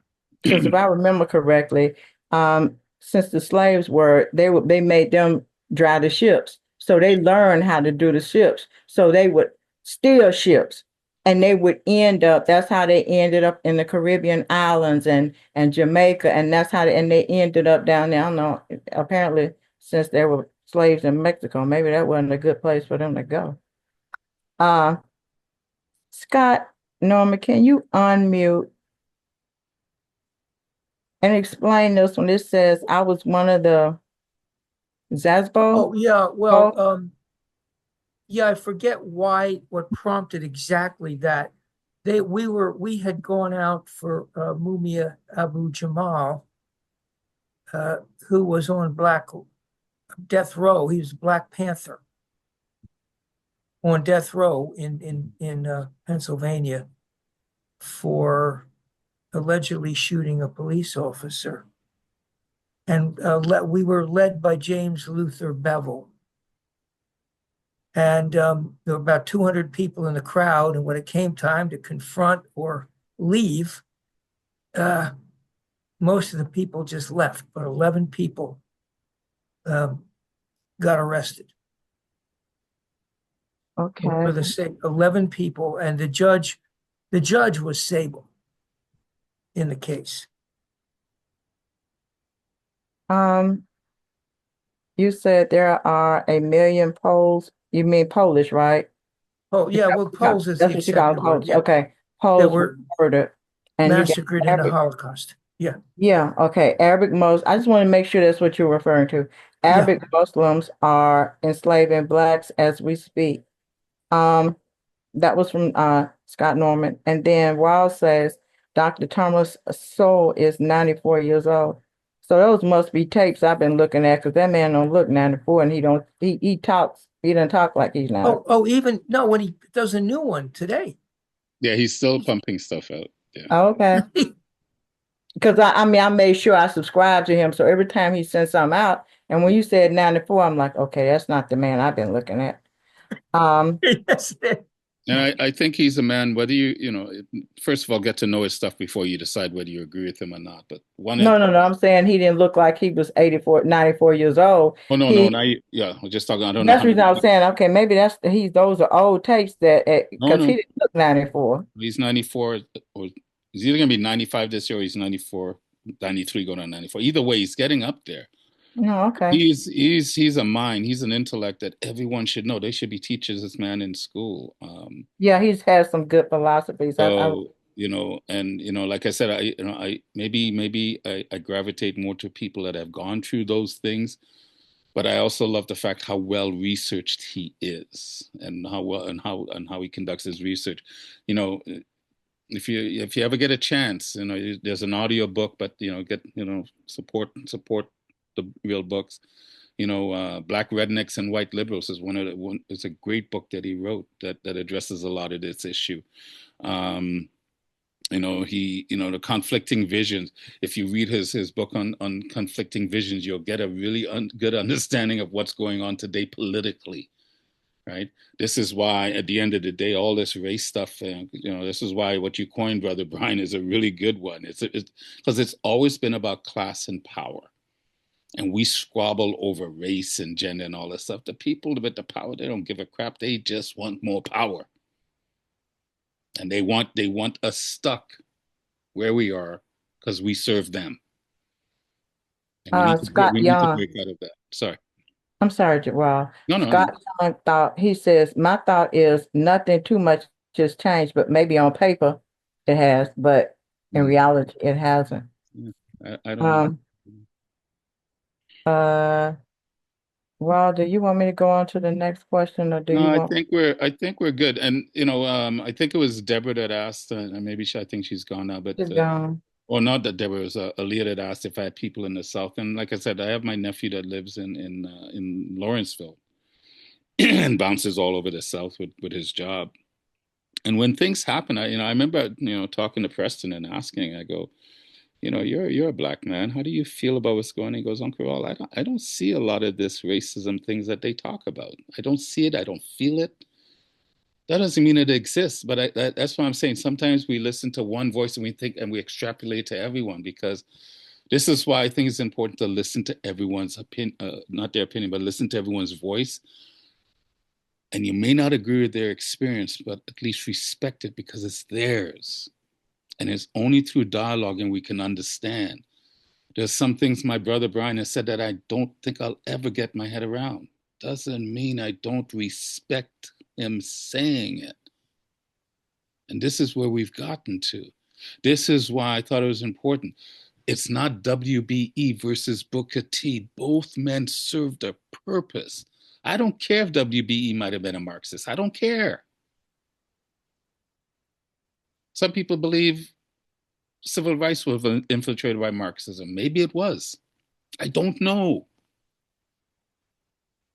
But we can't be ripping down Martin Luther King because he still served a purpose. Malcolm served a purpose. I'm not sure who said it, maybe it had been Eddy. Both of them, as they grew older, changed their mindset. Yeah, remember, Malcolm had no time for white people, and yet he's not only he's half white, but he's got white in him. But he changed his mindset because of that spiritual part that Brian talks about. Right? Yes, Brian. You have to unmute first before you say anything. I'm sorry. The first time that round went around, about Malcolm, I exercised some emotional intelligence and I said, I'm gonna let that go. Malcolm knew that they were Muslims from day one, that of different races that pray in Mecca. That was no revelation. I think that is it comes from a Christian, a Black Christian point of view, because the reason why I say that is at one point there was some competition for Blacks between Islamic groups and Christian groups, right? They used to talk about each other, right? So, and then the book comes out. And then later on, 20 years later, whatever, the movie comes out. That's a movie.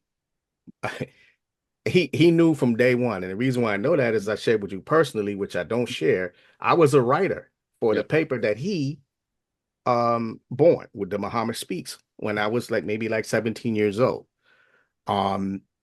Not to associate any linkage, because he died in 68 and I was born in 71. Okay. So I didn't know Malcolm X. Okay. But what I'm saying is that that's a narrative that I find within my Christian brothers and sisters. They want to say, see, the Muslims weren't right. He did this and he went to Mecca and he learned this stuff. Day one, when I studied Islam, that was the first thing that I learned. The question is not, do we pray together in Mecca? The question is, who controls Mecca? Where's the money that goes to Mecca? Is that spread around? No. Malcolm knew that. He was in a group that was 50% infiltrated by the FBI, who were causing a great deal of ruckus in his personal life.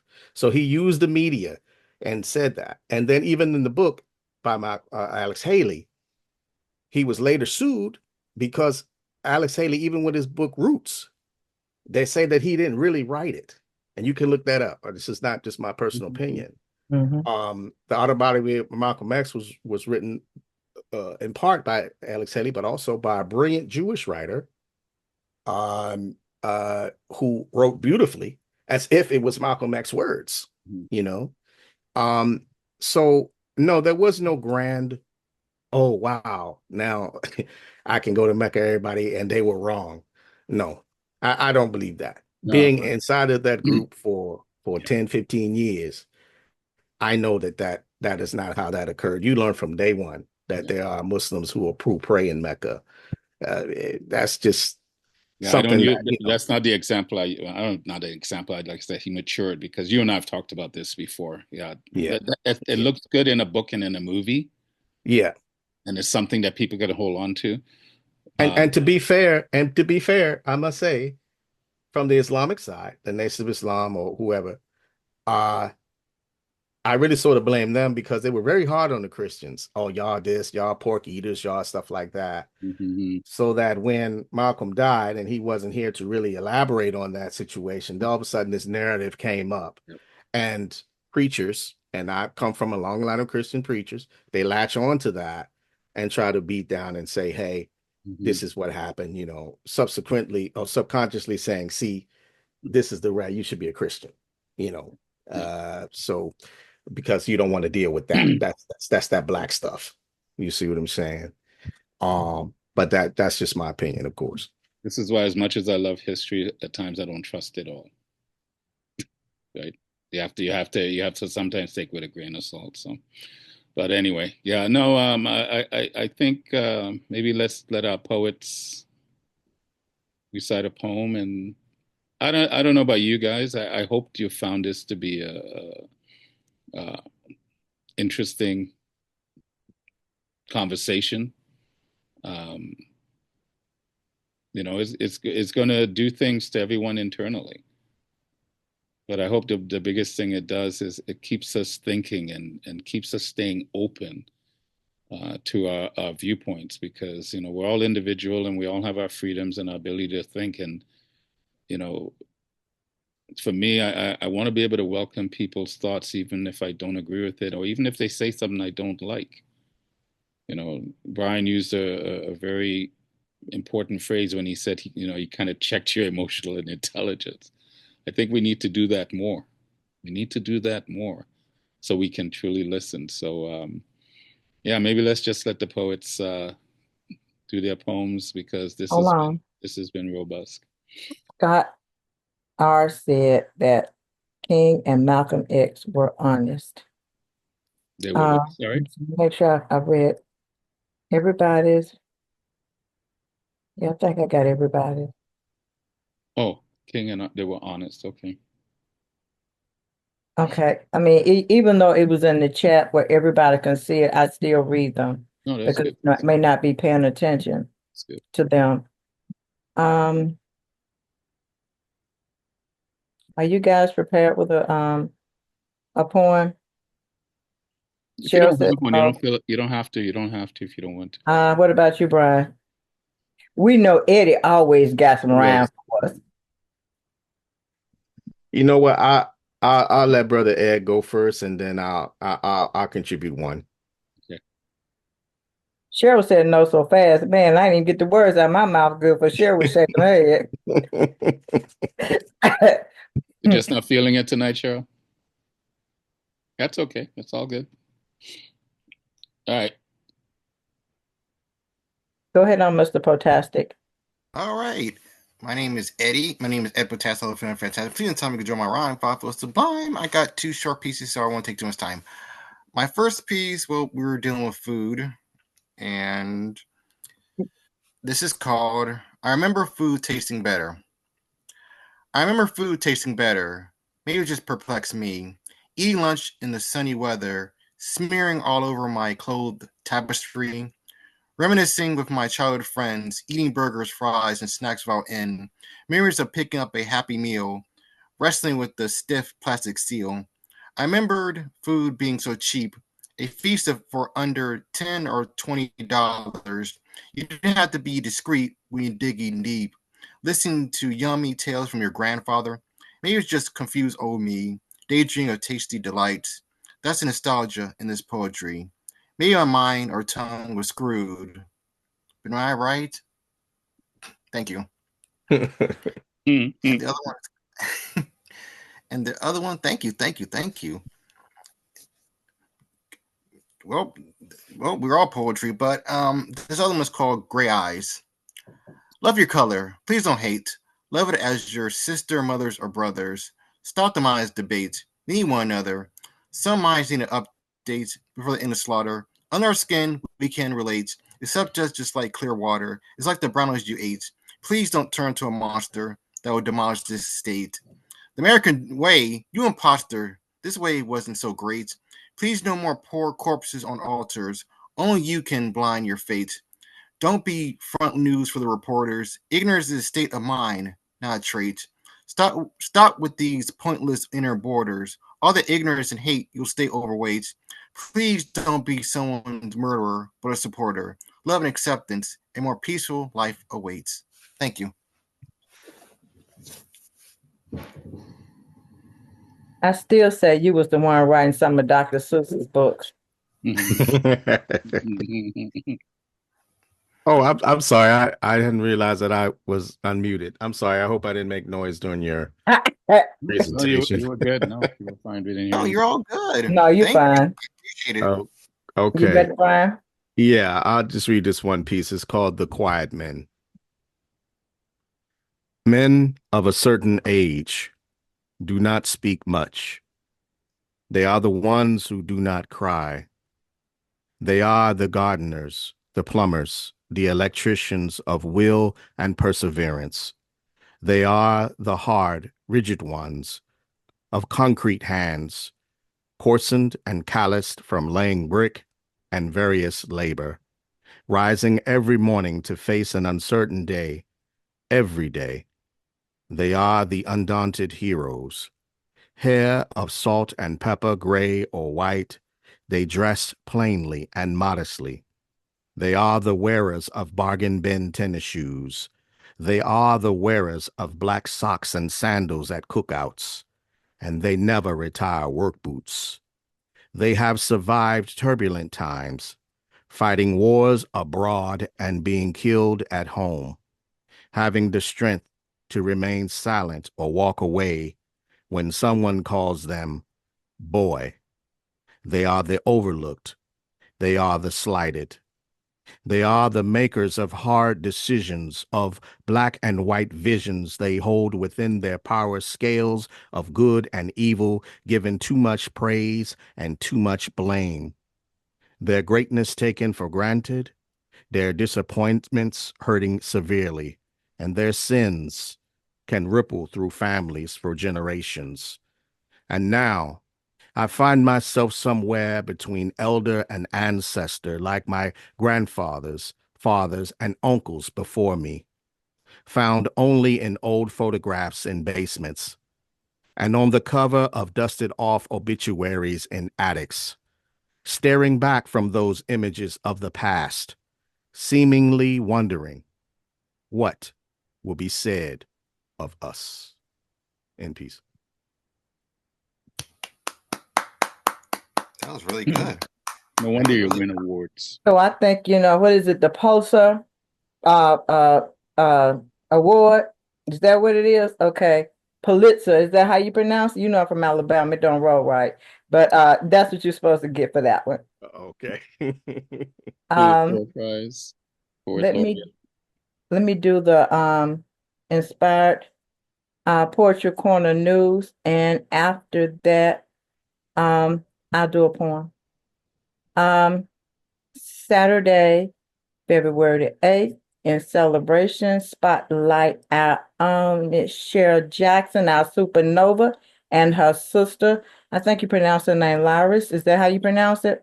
Okay, Wallace. It's at 6 p.m. Central Time, 7 p.m. Eastern Time. Hold on a second. You have to get it right, Miss Anjie. It's rock and rhyme. I didn't put the name of the book on there. I just did the name. So okay. These the Rock and Rhyme Sisters. Is that working better? Let me see. On February the 16th, Sunday at the Corner, our featured poet is Stella Mago. Is that how you pronounce it right? Am I pronouncing it right? Is my tongue getting stuck wrong? Is that how you pronounce it? How'd you say it? I didn't hear it. Is it Stella Magal? I believe so. Yeah. Okay. I told you this Alabama twang killing it. I'm sorry. Wednesday, February the 19th, Home is the Heart is open mic. It's at 7 p.m. Central, 8 p.m. Eastern. Wednesday, February the 22nd. Shoot, that's wrong. Saturday, February the 22nd, Gestalt open mic. It also has a feature poet. His name is Richard Harris. After that, then we will have an open mic. It's 3 p.m. Central, 4 p.m. Eastern. Wednesday, February the 26th is Above the Noise. It's from 7 p.m. to 7 p.m. Eastern Central and 8 p.m. Eastern. Above the Noise is you all know what it is because y'all here. Will you elaborate on the next Above the Noise? Yes. The last in the series, which will be the last Wednesday in February, is gonna double. It's going to round off the series, and it's also going to act as our Black History Month celebration, and it's around Black excellence. So I'm still kind of crafting how I wanted to do, because right now, Artemis, myself, and Miss Anjie have spent some time highlighting the various Black historical figures that many people don't know. So in February, every day you're going to see a different historical figure that has done some amazing things that we all don't know. And I took it upon myself today, because they did a lot of work, but I started getting into Black Canadians and Black Mexicans and the Blacks in the Caribbean. So you guys don't know this, so you're hearing it for the first time. So every day you're gonna get two. You're gonna get one in the morning and one in the afternoon.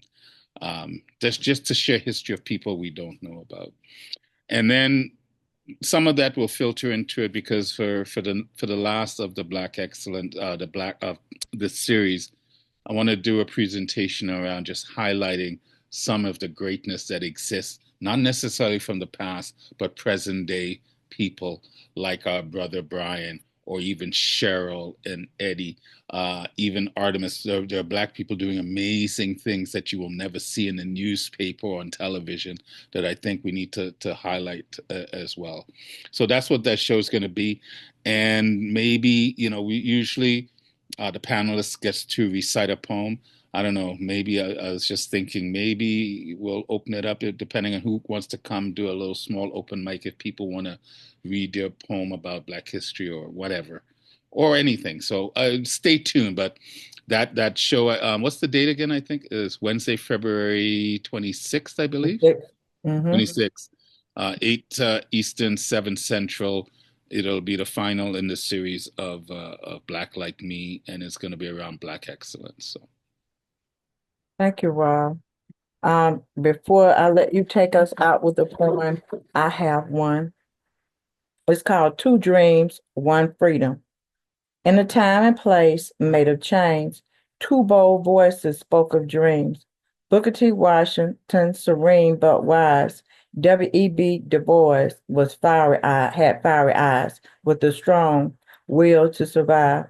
Booker T, with masterful hands full of promise, preached patience, resilience, and self-reliance. Cast down your bucket, his voice implored. Through work and trade, our hope restored. He spoke for progress through hard work to win respect and equality. Through fields and skills, he saw the key, a place to create dignity. But Du Bois, the intellect with pen in hand, he demanded equal justice across the land. Why should we wait for freedom? The flame of liberation must never flicker, but burn fierce and bright. He saw education as the truest fight. The talented tenth he sought to lead, to break the chains of misery. Two visions clashed, both did long, for liberty's fire to burn bright and strong. One viewed patience as the path, the other took injustice to the warpath. But in their hearts, the same dream burned strong in the world where Black souls belong. Washington tilled the soil of peace. Du Bois struck chords that would not each cease. Two paths, one goal, they forged the way for freedom's dawn, a brighter day. Thank you.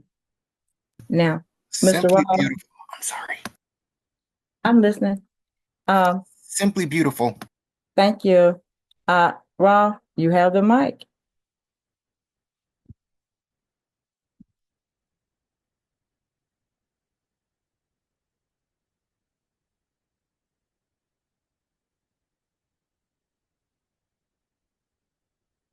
Rawle, are you muted?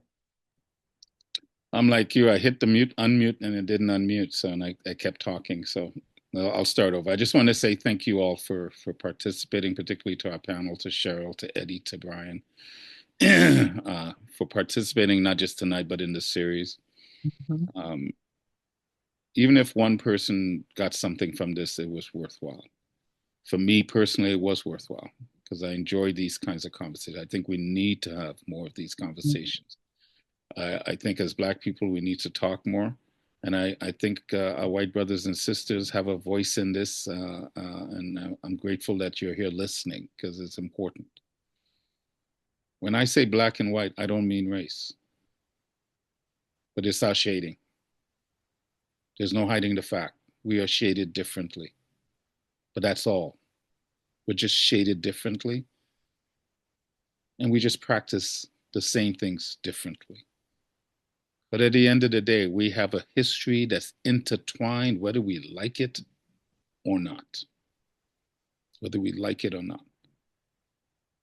I do these things in hopes that one day we don't have to do them anymore.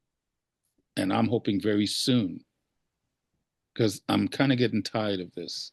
And I'm closer to death's door. So I would hope that we can smarten up and realize we're all in this together and we're really not different races. Because at the end of the day, we do the same things, we just practice differently. So again, I thank you from the bottom of my heart for participating in this. We have one to go, and I've really enjoyed this.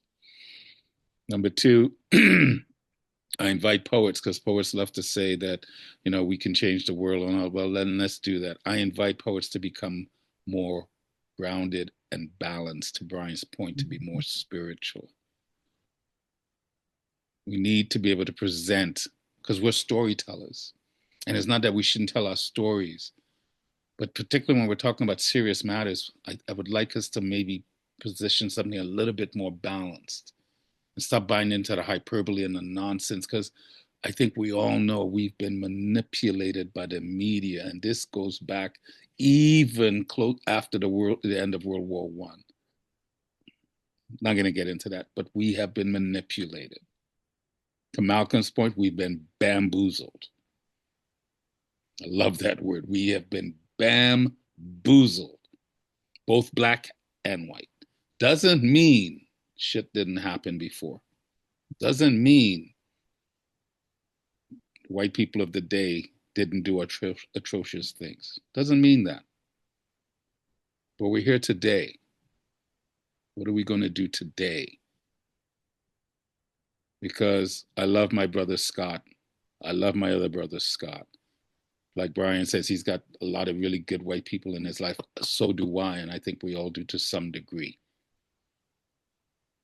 I am not looking to throw anyone under the bus. I just want us to understand, respect, and let's move on. Not forget. Let's just move on. This has been a very enlightening and powerful conversation, right? And Brother Brian, you say you're not political, but I do like the way you talk politically, because when you're like E.F. Hutton. When you speak, we listen, because you don't do it often. Appreciate it. Yeah, I appreciate it. I will end with this. I'll end with this piece. Hold on. Oops, sorry, go ahead. I'm sorry. Okay. I'm reading my chat. I'm just trying. I want to make sure everybody has their voice. Scott Norman, just unmute and say what you got to say. Scott Young, you next. What? Pardon me? Just want you to read your what comment. did you put in the chat? I'm gonna let you talk and It's just a bamboozled. I thought I was the only one that still used that word. And then, people manipulate. We're never going to get things right, perfect. But if we don't keep trying, it's just going to get worse. Yeah. Very true. And I see where you said you'd like to keep attending. I'm happy you're here, and I hope you'll always be here. I'll make sure I give you the link first, so I can make sure you're here. Scott Young says he think we were manipulated by TV. Yep, because it's called the TV baby. Yeah. Did you want to say something, Scott? Or yeah, I said we were manipulated before. That had nothing to do with the media necessarily. I mean, that's been going on, forever. It's like in that poem I wrote on Butterfly McQueen. That movie was made in 1939. There wasn't TV. There was radio, but that was mainly the Grand Ole Opry probably or something. But you know, it's been going on forever. And when I met her in 72 as a young person who lived in white suburbia, and she told me how bad it was and how she couldn't go to the premiere of Gone with the Wind. And I told her it was a long time ago. She said, "No, honey, it's not." And if she was still alive, she would say, "No, honey," with that great big smile, "it's not." So that comment was, uh, we've always been manipulated some fashion, and the media does it now. But before that, uh, it wasn't the media. It was grandma, great great grandpa, dad, or uh, something like that. Because it was, you know, I heard that growing up in the 50s. My mother would make a ha comment, and it wouldn't be appropriate today.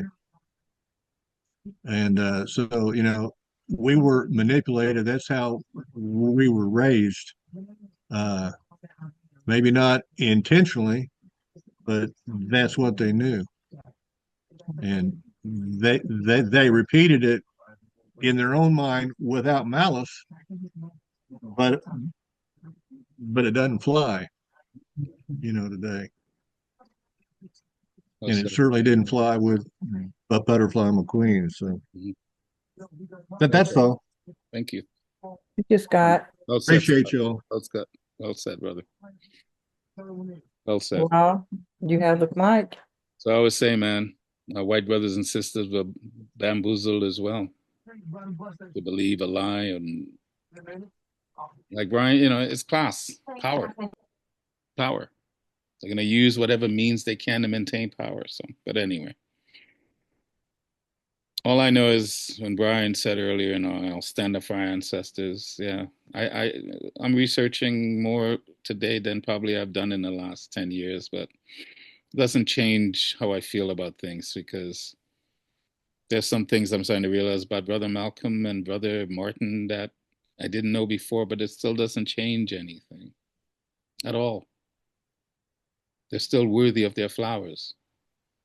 Because at the end of the day, I believe they wanted something better for not just Black people, for all of us. So I'm going to end with this piece that I wrote a little while ago. I really need to do something with that. I got to stop saying that, but it's called "What Happened to the Dream." In '63, they marched for jobs, freedoms, and he spoke of a dream of civil rights, economic freedom, and to end segregation. The hope was that the content of my character would be judged. He lived when the assistance was a helping hand and not a way of life. This minister spoke of getting to the mountaintop in the promised land. Is it the more we speak of it, the more the illusion becomes reality? Or are we the privileged people living in the promised land? Are we not the content of character, foregoing pigmentation shadow? I am not just of my parents, but a child of Yah, whose light birthed the dark. And I am the sum of my struggles as deeds measure my growth. Have we not come a long way and experienced many strides since 1619? From when a man stood on steps and shared a dream of hope and equality. He lived in a time when the laws of the land said no colored, whites only, no niggers, dogs attacking as we fought to no longer be exploited. And in '64, the High Court recognized that all men were created equal. It was never easy, for it was about flushing ignorance from justice. So what happened to the dream? The promised land that he saw. It was a dream for all people of all the land. But what did the consequences bring as we cancel voices with shame and guilt? While identity is the new privilege that speaks clever ways for racism to not die. Bamboozled to distractions by champions casting spells over victimized minds. Rising out of the civil rights womb, the masses are now encouraged not to think, as the loudest shouts Black Lives Matter in a curtain call to the death of a revolution televised. But there is no need to lower the bar, for I am gifted in the result of a Republican wave, a republic wave of freedom that bleeds the blood of my ancestors.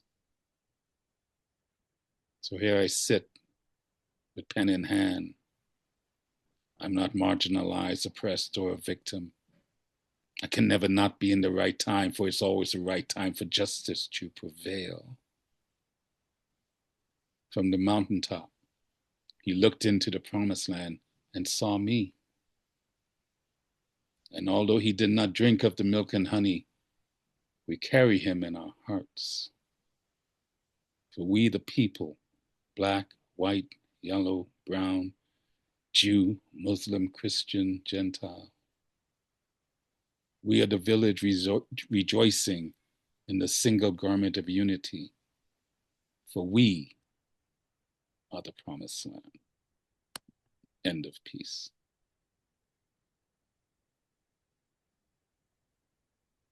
Well said. Thank you.